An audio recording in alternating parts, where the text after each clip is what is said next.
Welcome back to Script Flip Hip Hop's talks, speeches, topical rundowns with your dude, God blessed. I am your orator, Mr. Script Flip. And today, I want to talk to you guys about Ice Cold. We're talking about 3 Stacks. We're talking about Andre 3000. Now, the thesis statement is for everybody out there to stop pressuring this guy to follow up whatever offering he has given at all. I want you to cool your jets and let this man be, okay? Let him just do what he does. All right, so let's move backwards from where I'm at with this, okay? Now, if we look at when the hiatus began, okay, the last big 3 Stacks record was the double album.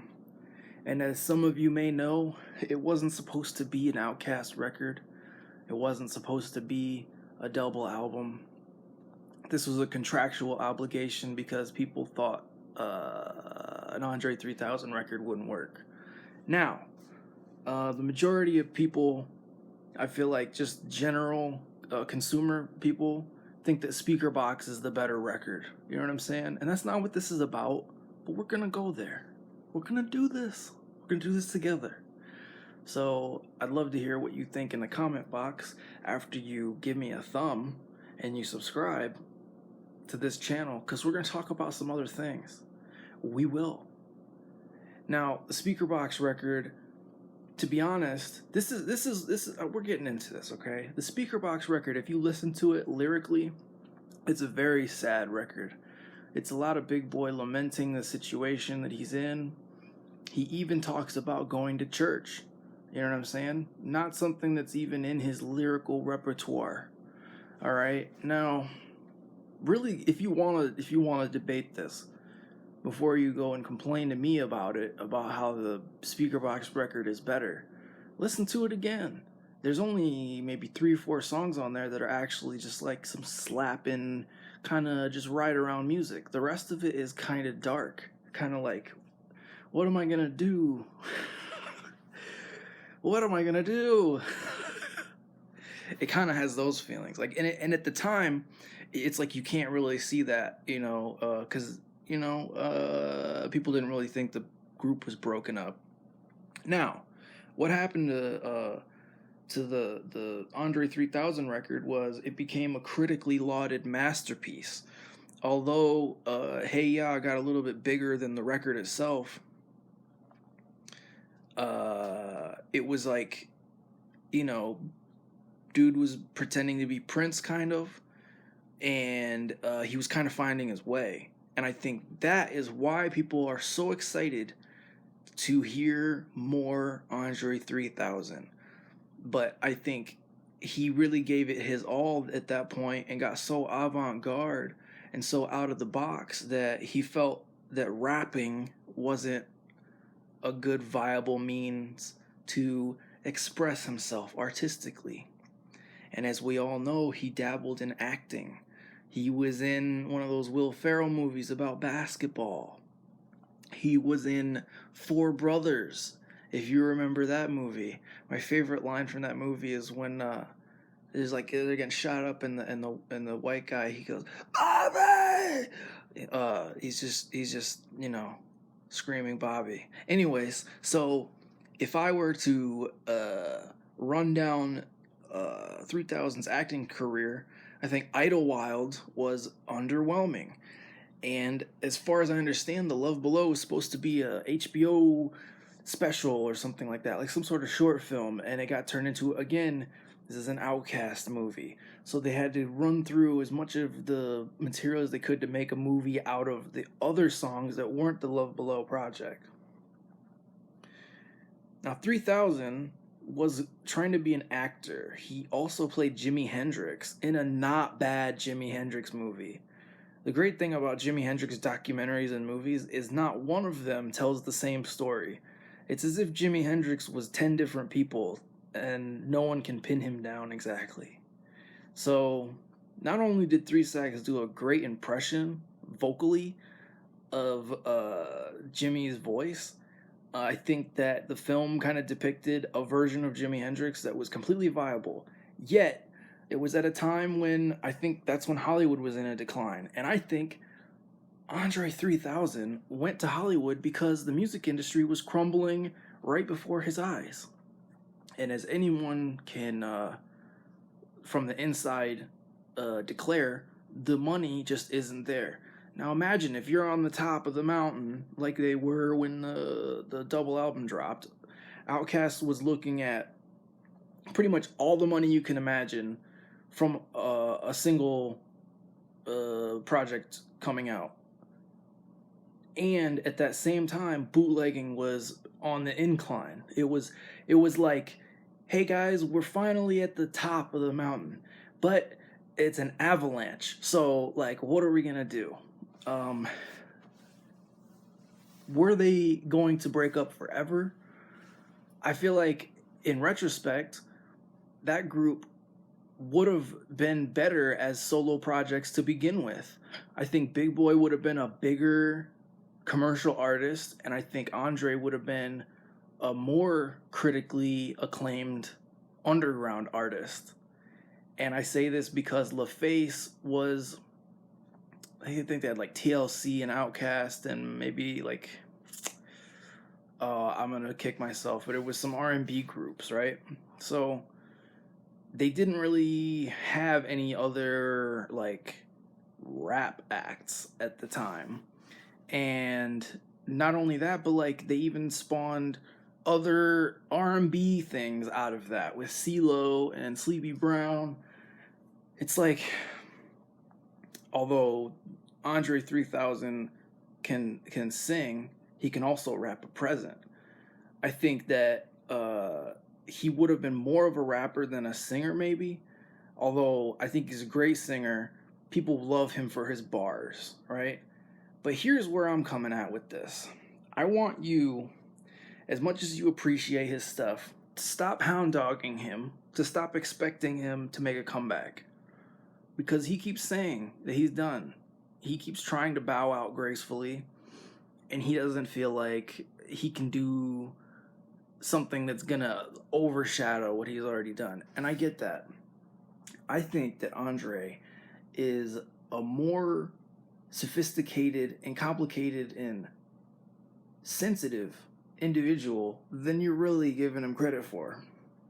I think every time he drops something and everybody just like devours every crumb of it and then they don't appreciate it, I think it makes him feel terrible. I think every movie that he tries to do that doesn't work out and doesn't become whatever people expected it to be, I think it kills him a little bit inside. I think those expectations are making him sit on his hands and just wait for something more fulfilling to come along. This dude's just playing flute in the park, and you want him to drop a mixtape. No matter what, if he dropped a mixtape, if he dropped an album, you're not going to be satisfied with it. But I want you to understand that he doesn't owe anything to hip-hop. He did a great job. He doesn't have to come back, because in an era like this, and even back to throw some D's on it, there's not a whole lot that he can add to that type of dish. You know what I'm saying? Like, let's say he's a pastry chef, and now no one likes sweets. Everyone just wants Mexican food. That's all we eat anymore. So this guy's got to come up with like slick Mexican food variants of cake pops. You know what I mean? And it's like nobody wanted that. You know what I mean? So, as influential as he is and was on the game, and this can apply to a lot of people, to a lot of different characters that people want that old, everybody wants that old Buster Rhymes. You know what I mean? Ain't gonna happen. He can't regrow the dreads and lose all of that musculature. You know what I mean? He's a different person. And Andre is a different person now. I feel like even if they give him an excellent role that can get him an Oscar, that's not going to fill the void because he was probably put here to do what he did. And now, you should just pat him on the back and say, great job. I appreciate you for what you've done. You know what I mean? Like, not everybody has to work the same job for the rest of their lives. You know what I'm saying? A parent can continue to be a parent after their child has left the home, but it's not so much a hands-on experience after that. You let the kid go on and do what they're going to do. But Andre is a human being like you and I. He is not a polygamous centaur from outer space. You know what I'm saying? Like, he's not really an extraterrestrial straight from ATL. You feel me? He's a creative, thinking, feeling individual. And you know what I'm saying? Like, there's a lot of things that I think set him back internally when he releases things publicly. I can guarantee you that there's a lot of music that he's been not putting out. And you're probably not going to hear it because he doesn't feel like it's something that you're going to latch onto. The same goes to why there are not a bunch of Dr. Dre albums. You know what I mean? The same applies to like why you don't hear from like dozens and dozens and dozens of more top tier acts. For every album there's a lot of records that get cut from the release. Some artists do 50 or 100 songs before they drop an album. And somebody like Andre 3000 probably has at least 100 songs that you don't know about, that won't be known about. And even when he's gone, they're not going to put those out either. Because they're not going to be like what you thought they were. You know what I'm saying? Like, it's just something that he might even bury himself so that nobody finds him because he's embarrassed.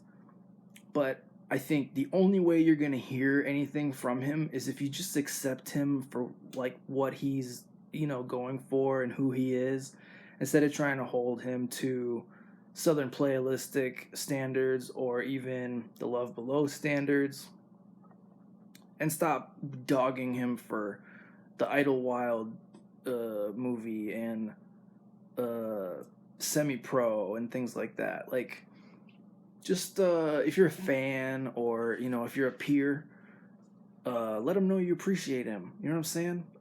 Tell him he did a great job.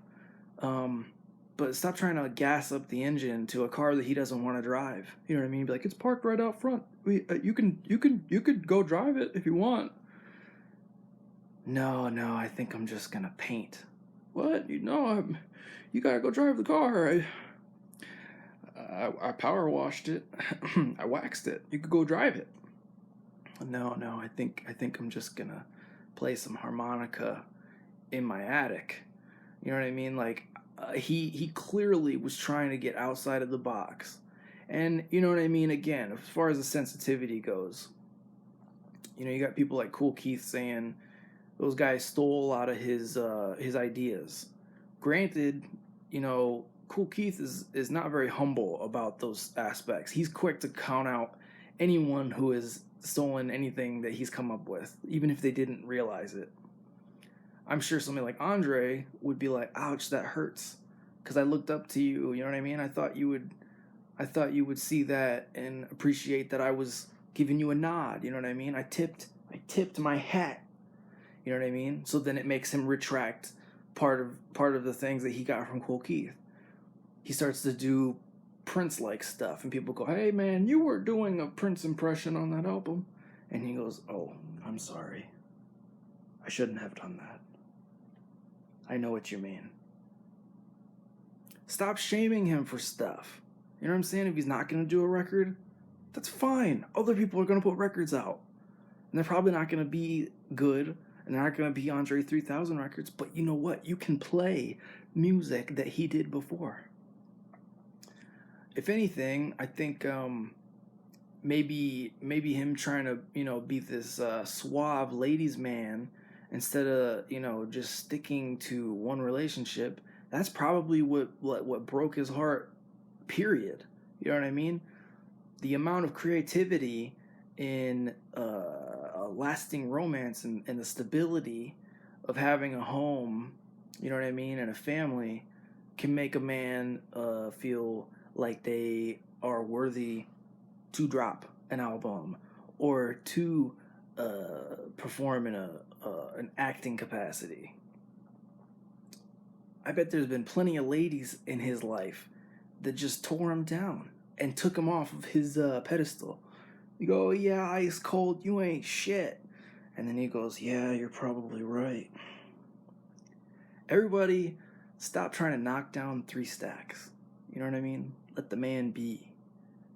And if you want a new record, let him know how much you appreciate the old stuff, and that whatever he puts out, just I'm down with it. You know what I mean? Just say that. Say, "Hey, Andre, you're the man. I can't wait to hear whatever you put out. I don't care if it's bad. Put out a bad record if you want to. I'd probably like it." You know what I mean? Give him the opportunity and the go ahead. Give him the high sign. Let him know, hey, we'd be cool with it. We're not gonna tear you down. You could put out a record if you want. Go ahead. So that's where I'm at with it. I'm tired of everybody trying to act like this dude has fallen off or they're mad because he's not rapping. Like, who cares? If he's gonna rap, you're gonna just say it's garbage. That's what you do. So he doesn't have to put a record out. And that applies to many, many, many, many, many, many, many, many men in the game who you seem to think have to come back with that old crap. Anyway, I've been God blessed. I hope you've been too. And we'll see how this goes. I'll see you in another installment. Bye-bye.